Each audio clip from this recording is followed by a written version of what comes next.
Okay, we're live. It's alive. Okay. Om Jnana Timirandasya Gyananjana Shalakaya Chakshuranitanjena Tasmai Shri Gurave Namaha. Namo Shashtam Manumapi Shachi Putra Machasarupam Rupam Tasyagarajam Urupane Matram Koshtavatim Radha Kundam Girivaramaho Radhika Madhavasham Prapto Yasya Patita Vipaya Shri Guruntam Tosmi Vanshakalpa Trubhyascha Kripa Sindhu Bheva Patitanam Pavanebhyo Vaishnavebhyo Namo Namaha. Namo Mahavadanyaya Krishna Prema Pradayate Krishnaya Krishna Chaitanya Namne Gauda Trise Namaha. So we are continuing this morning with our hearing of Sri Chaitanya Charitamrita. We are hearing Mahaprabhu's instructions to Srila Rupa Goswami. Yesterday we heard about the growth, the development of the Bhakti Lata Bij, the seed of the creeper of devotion, developing into a lata, into a creeper, and moving through all the different planes within the material zone, and eventually reaching the lotus feet of Krishna in Sri Vrindavan Dham. And we'll continue from there.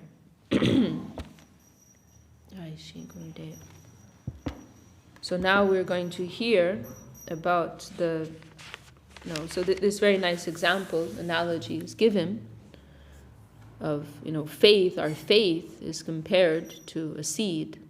So when you are planting a seed, then when you're planting something in your garden, you have to take care of it, you have to nourish it in a particular way.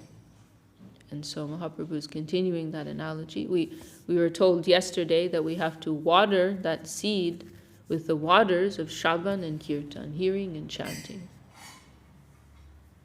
And now we will hear of the difficulties that we may face in tending to that tender creeper of devotion. Jadi Vaishnava paradute hati mata upadeva chindeta shuki jai pata. If the devotee commits an offense at the feet of a Vaishnava while cultivating the creeper of devotional service in the material world, his offense is compared to a mad elephant that uproots the creeper and breaks it. In this way, the leaves of the creeper are dried up.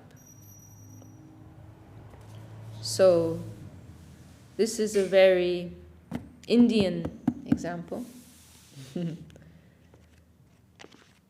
That just as an elephant may come into your garden and destroy what you have planted there, so Vaishnav aparad, offense to the Vaishnav, that can have this type of effect on the development of our devotion, our faith. And this is the only serious obstacle that we face. And this was something that our Gurudev spoke about, very often.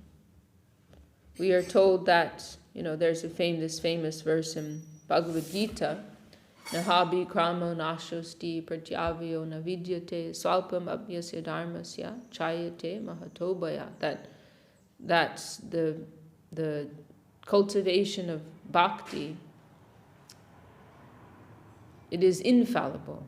Whatever one may acquire, whatever one may acquire in the way of bhakti, it cannot be destroyed by anything. There may be some cover, it may become obscured for some time. Someone may take up the practice and their devotion may develop to a certain point as a result of that. And then other forces in the environment or tendencies, material tendencies within themselves may assert themselves and take them away for some time. But our consideration will be, this is a temporary thing. Some covering has come over that development of bhakti, of devotion within their heart. But later, when the circumstances are again favorable, that bhakti will again reassert itself. And that practitioner will again pick up from where they left off. That is our consideration. This is what we are told in Bhagavad Gita. Nothing can destroy that.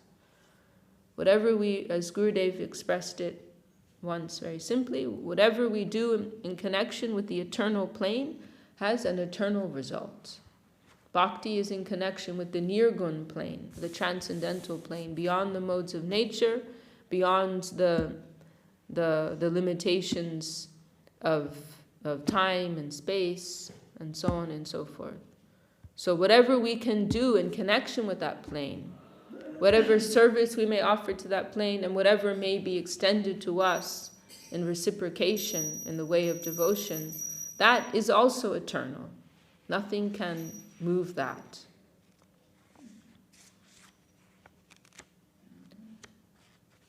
I was very happy recently. I came across this report of some archaeologists who came across, I think it was in Egypt or somewhere in Africa, who came across some seeds. They were something like 1,000 years old.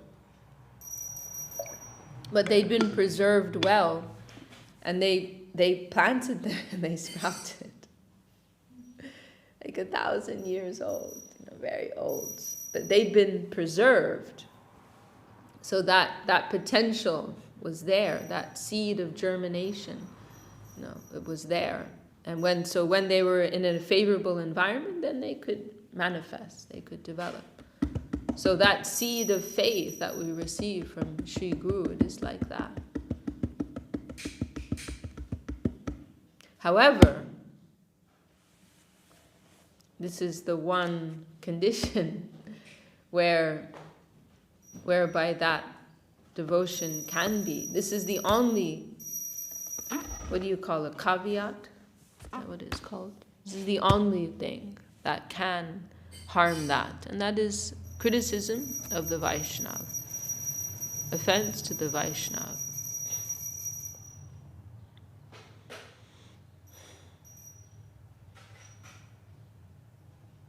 The Vaishnavas, they are so dear to the Lord. This is also given as the first offense to the holy name, and the 10 offenses to the holy name given in the Padma Purana. This is the first sadhu ninda, criticism of the Vaishnava, of the sadhu. This is the first thing mentioned. The sadhus, they are the most beloved to the Lord. They are more beloved to the Lord than his own self. So he will be displeased with us if we will have some inimical feeling towards one of his beloved Vaishnavas. That will harm us in the worst way. So therefore our Gurudev put so much emphasis on this. This is the only real danger that we face in our spiritual lives. And we were discussing last night, and he made that comment, I'm only afraid of one thing, Vaishnava Aparad. And if I see anyone with just a little bit of devotion, I'm a little fearful of them, because I'm afraid to make offense to them. So it is such, we cannot emphasize enough how important this is for us. And it can be very difficult, as we were discussing last night. Very difficult. Especially when we may see faults, and serious faults within the Vaishnavas. It can be very difficult. And we will be tested. We will also be tested in that regard. How much can we appreciate this principle that bhakti is supreme? And this is what is discussed in these famous verses of Bhagavad Gita. Api chet sadaracharo bhajate mamananya bhak. Sadar eva samantavya samyagya vasito hisa. Kipram bhavati dharmatma shashvaksham tim nigachati kunteya pratijanihi name bhakta pranashati. That even if a very sudurachar, means even if a very wicked person is exclusively dedicated to me, sadhur eva samantavya, you should consider them to be a sadhu within your mind. You should consider them to be a sadhu. Doesn't mean that you have to be their best friend. Doesn't mean you have to associate closely with them. But within your heart, you will hold some appreciation for them. Or at the very least, you will not criticize them or think ill of them for the material faults that they have. So this is a very difficult point, very difficult point. And I've seen, communities become destroyed because many practitioners are not able to really take this to heart. So it is very, very important. And it was for this reason that our Gurudev put so much emphasis on the third verse of Shikshashtakam. Trinada pisunichena droriva sahishnuna amanina manadena kirtaniya sada. Humility, tolerance, and respect. Because the problem is, we don't know who a Vaishnava is. That was something Gurudev used to say. We do not know who is a sadhu. How can we have the eyes to see that with our material vision? The material and the spiritual, there are two separate things. So with our material vision, material understanding, everything's material. How can we have the eyes to recognize what is spiritual? We may be able to get some idea, but we cannot be so confident of our own estimation of things. So therefore, to safeguard ourselves from making aparad, then these principles are so important for us.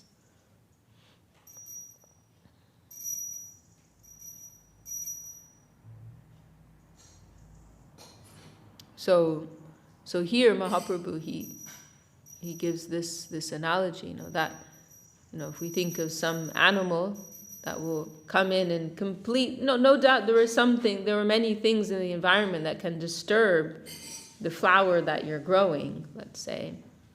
There are insects that can come and eat the leaves, and snails that will come, and what else? There's lots of things that can come, right? But something that will come and actually uproot what you're doing there. Oh, weeds, we're coming to weeds, will grow and take the nourishment that your plant needs. So there's many things in the environment, or lack of water, the plant can dry up. A drop in soil quality, contaminations in the soil. Yeah. So there's many things. But something that will actually come and completely uproot it, like game over, that's another category. So in the same way in our practicing lives, sinful activity or not practicing, not engaging in Shravan Kirtan, these are all things that will hamper the development of our creeper to one extent or another. But they're not things that will completely destroy the whole thing and uproot the whole thing. So they're in a different category. But this, Vaishnava Aparad, it's over. Of course, there's also a gradation there. And in a general sense, as Gurudev has mentioned, we're all committing Vaishnava Aparad all the time, Just in our seeing the Vaishnavas in a material way, that's a form of aparad. Judging the Vaishnavas by material standards, having some level of criticism of the material faults of a Vaishnava, their behavior, their speech, the mistakes that they make, the ways that they irritate us, In different ways, we are motivated to criticize, to have a critical mentality towards the Vaishnavas. And so all of this is harming us to some extent. Gurudev, he commented once, how can we think we're taking the holy name? All day long we're criticizing the Vaishnavas. How can we think we're taking the name? So there is a gradation, there is that level of critical mentality that will also hamper our development, but it will need to be a more serious offense that will destroy everything that we have.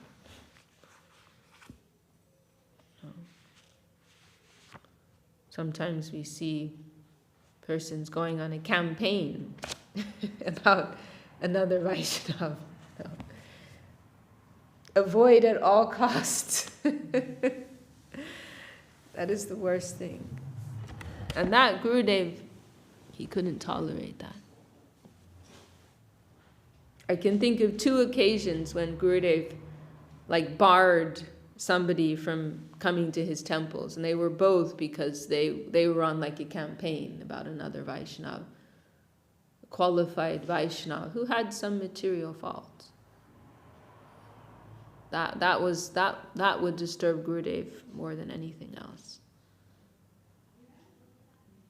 So it is very, very important for us. And then we can also mention that, to not criticize, to not make offense, that is one side. But then on the other side, on the progressive side, we want to develop our appreciation.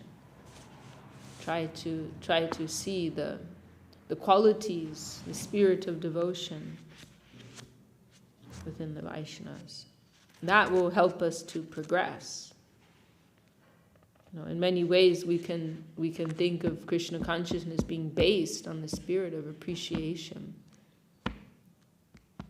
If we think of material existence being rooted in the spirit of envy, of being unable to appreciate, and coveting the position and the assets of others, then what is the opposite of that? To appreciate. To appreciate the qualities and the position of others. So that is the progressive approach. We will try to see that. And actually there always needs to be some positive aspect. Otherwise it's very hard to just follow a negative injunction and not do something. It's difficult to do that because it's against our nature. It's actually, we can do it for some period of time, but it's more natural to follow a positive, a positive line of development, a positive instruction.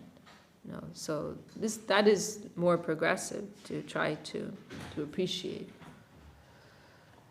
try to see the qualities that others have, especially the Vaishnavas.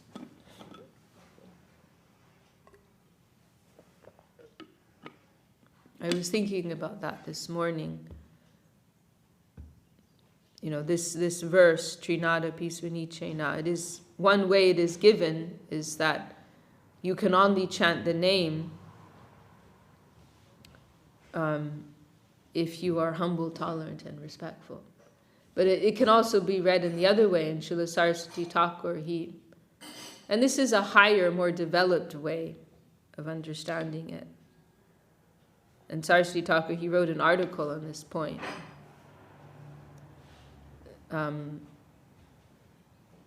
Where he said that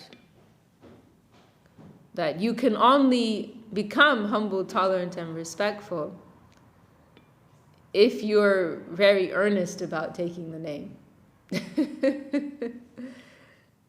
That's another way. If you're very earnest about taking the name, if you're you want to take the name, then you'll be able to tolerate everything. You'll be able to be respectful and humble, etc., etc. This is for persons who have some taste. But the problem is if you don't have any taste for the name, then you can't really appreciate it in that way. if one's really getting some higher taste, then they'll lose all interest in all these ego issues, like Rupa and Sanatan. You want me to sign your paper to say I've been defeated by you? Sure, no problem. Let me continue with Bhakti Rasamrita Sindhu. Please. You can go with your document with my signature. You can present it to the whole, egoistic world, and you can play your game and have fun. No problem. I don't care. I'm tasting this Bhakti Rasamrita Sindhu. I'm tasting this ocean of nectarian devotion. So. Jai.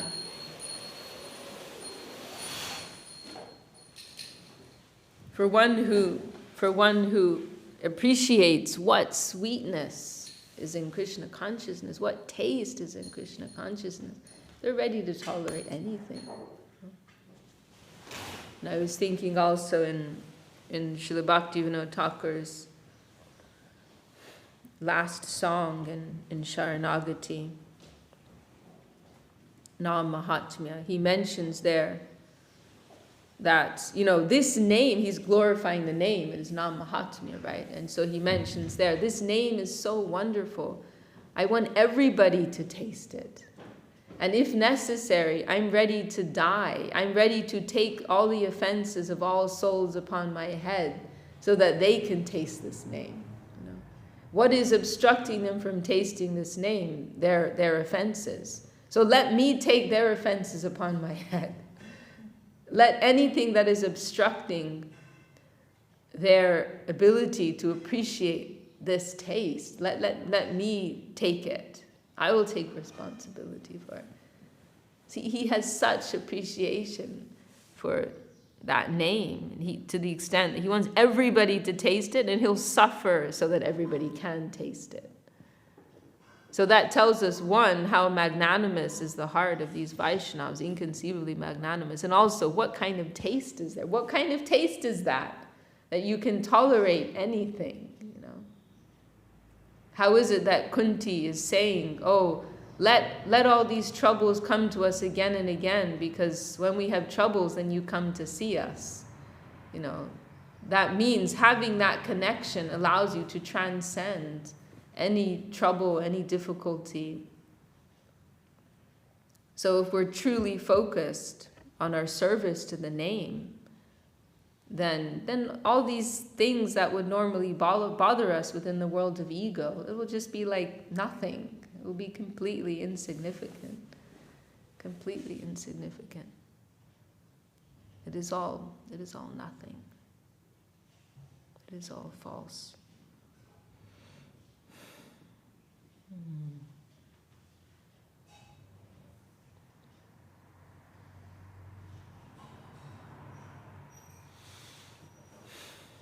Okay, well, can read a little bit.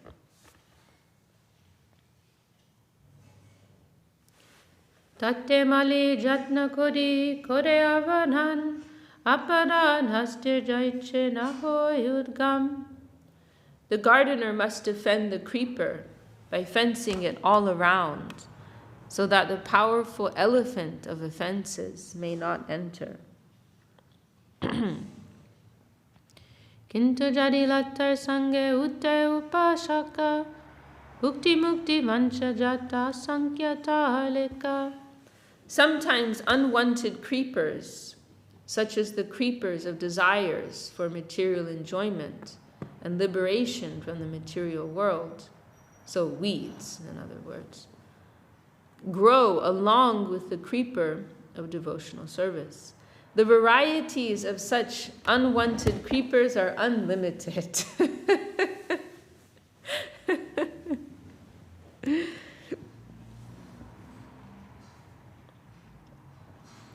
Nishidachar kutinati jiva himsan labha puja patishtadi jata upashakagan.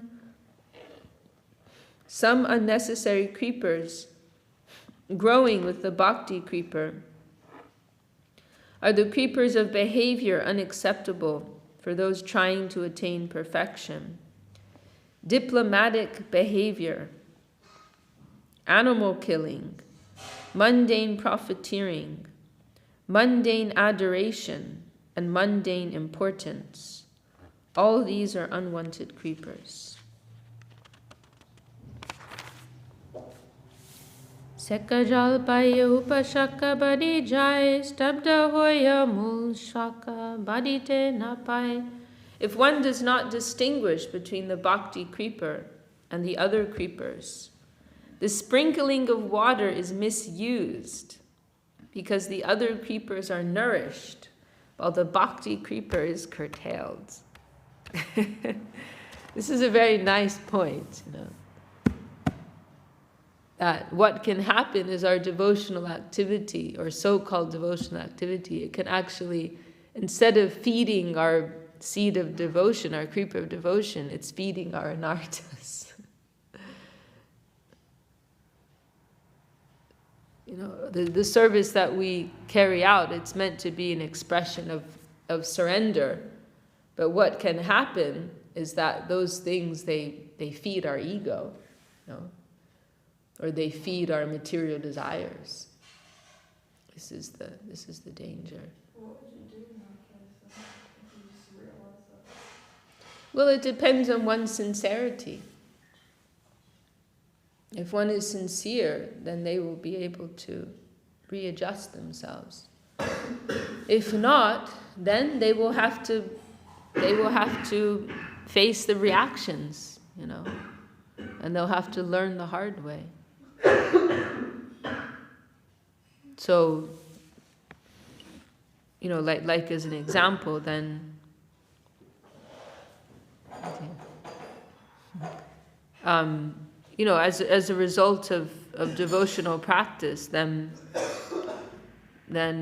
different resources may come to one, or pratishta, name and fame may come to one. And so then the challenge there is that those things will, like these sometimes referred to as byproducts of devotion, what one has to do is reinvest those into their service. If some fame comes to you, then you have to offer that to Guru. If money, wealth, men, women, power come to you, that all has to be reinvested. But the danger there is that you begin to make your own independent transaction. It's the danger. I can't remember where it is, but somewhere Sriyukta Maharaj talks about, you've opened your own account in the name of exploitation. Yeah.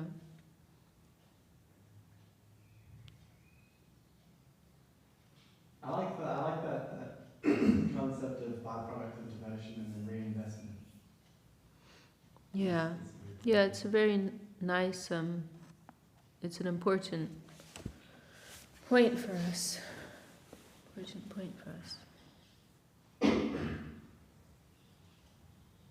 Srila Sridhar Maharaj told of one, maybe this is what you're thinking of, but he told of one sannyasi of Saraswati Thakur, like a senior sannyasi who was serving in the mission for 20 years, 30 years.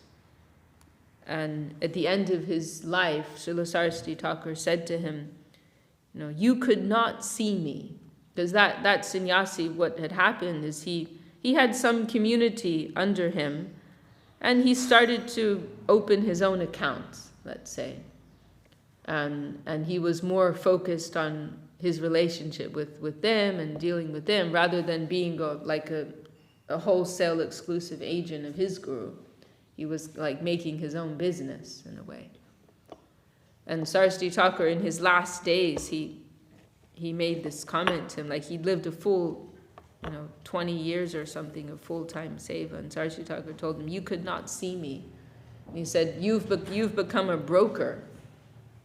Instead of being wholesale my agent, you've become a broker, and you have some grihastas who are serving under you, and they're giving something to you, and then you're giving some of that to me.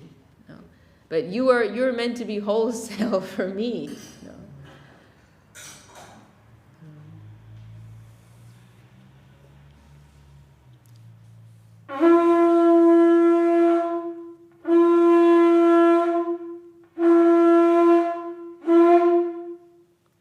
it's a real thing that we'll face, as we continue with our practice of devotion, because these things will come, as a result of some genuine devotion and genuine seva. Then these things will be attracted. They are attracted. Maya is attracted to serve the devotees, So it is natural that these things will come, and one has to be very alert. Remember what it is that we want. We want the highest thing. We don't want some cheap substitute. We don't want anything of this world for ourselves. So this is the danger.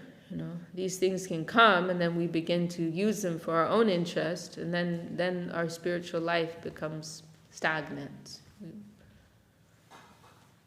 And so then, what's being mentioned here is then our devotional activity is actually feeding our anarthas. So, yeah, it's an important point.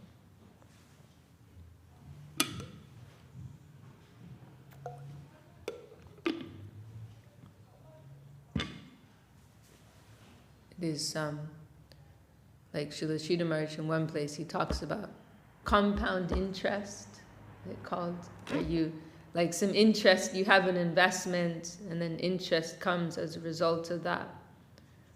And then instead of spending that interest, you reinvest it. And then your investment gets bigger and bigger and bigger. This has to be the policy of the devotees. We never want the results. The only result that we want is, and this is really what prema is. We translate prema as divine love, but it means more specifically this intense desire to serve, right? Because love means sacrifice. So it means this intense eagerness and desire to serve. So our only prayer is to serve and to be able to serve more. There's this beautiful expression of Mahaprabhu, Das Kori, Prema Dana Vina Vyarta, Dadijra Jivan, Das Kori Vetan Mori, Deho Prema Dam. A life without the wealth of prema is very poor.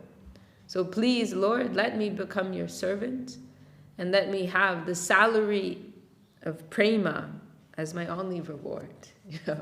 And so there's a place in Sermons, Volume 3, where Srila Sridhar Maharaj talks about this. And he says, what is he really saying here? He's saying, let me serve you, and let me, as my salary, have more capacity to serve you. Increased desire and capacity to serve you. This is the only prayer. All fulfillment is in that. All work and more work. Because the work is the satisfying thing. It's not like the disjointed nature of this world, You work to get a result, and that's what you want. It's not like that. The work is so satisfying, you just want more of it.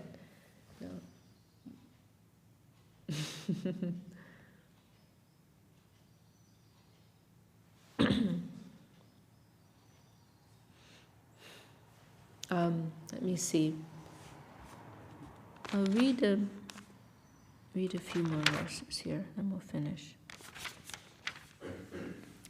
Pratame upashaka koroyo chedan tobemo shakabadi jai vrindavan. As soon as an intelligent devotee sees an unwanted creeper, I'm going to say weeds, growing beside the original creeper, he must cut it down instantly. Then the real creeper, the Bhakti Lata, which grows, then the Bhakti Lata grows nicely, returns home back to Godhead, and seeks shelter under the lotus feet of Krishna.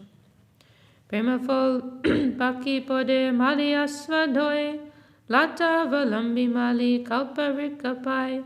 When the fruit of devotion becomes ripe and falls down, the gardener tastes the fruit and thus takes advantage of the creeper and reaches the desire tree of the lotus feet of Krishna in Goloka Vrindavan. Tahase kalparike koroye sevan Sukhe prema forasa kore asvadan. There the devotee serves the lotus feet of the Lord, which are compared to a wish-fulfilling tree. With great bliss, he tastes the juice of the fruit of love and becomes eternally happy. Eto padam phal padam purusharta jarage chinatulya chari purusharta. To taste the fruit of devotion in Goloka Vrindavan is the highest perfection of life. And in the presence of such perfection, the four material perfections, religion, economic development, sense gratification, and liberation, are very insignificant achievements. Now we have quotation from Bhagavatam, maybe? No, from Lalita. Or maybe it's originally from here, but it's also in the Lalita Madhava. Riddha Siddhi Raja Vijayita Satya Dharma Samadhir Brahmanando Gururpi Chamat Kadayatyeva Tavat Yavat Premnam Madhuripu Vasikara Sidosha Dinam Gandopyanta Kadana Sadhani Pantatam Na Prayati. As long as there is not the slightest fragrance of pure love of Krishna, which is the perfect medicinal herb for controlling Lord Krishna within the heart. As long as there is not the slightest fragrance of pure love of Krishna, which is the perfect medicinal herb for controlling Lord Krishna within the heart, the opulences of the material perfections known as the siddhis, the Brahminical perfections, satya, shama, titiksha, and so on, the trance of the yogis, and the monistic bliss of Brahman all seem wonderful for man. So as long as you don't have that higher taste, in other words, some attraction for the Lord, then you'll be attracted to all of these lower things. Okay. Well, I think it's a good place to stop. These are all like very foundational teachings here. Jai Shri Chaitanya Charitamrita Ki Jai Krishna's Kaviraj Goswami Jai. Whose turn is it to sing?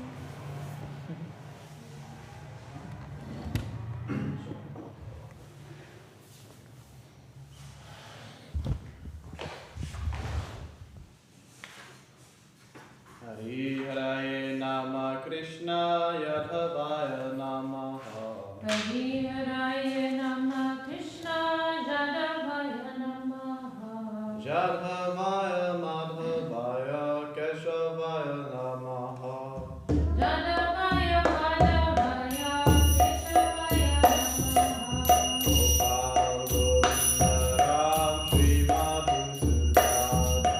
Gopal Govinda Ram Shri Madhusudana. Giridhari Gopinath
Jai Sapari. Should I do it? Huh? Should I do the Jai? Jai Sapari Shri Shri Guru Garangara Hagin Hari Jiu Ki. Jai Om Vishnupad Shri Shri Bhakti Sundar Committed Swami Maharaj Ki. Jai. Gaurav Nande. Haribo.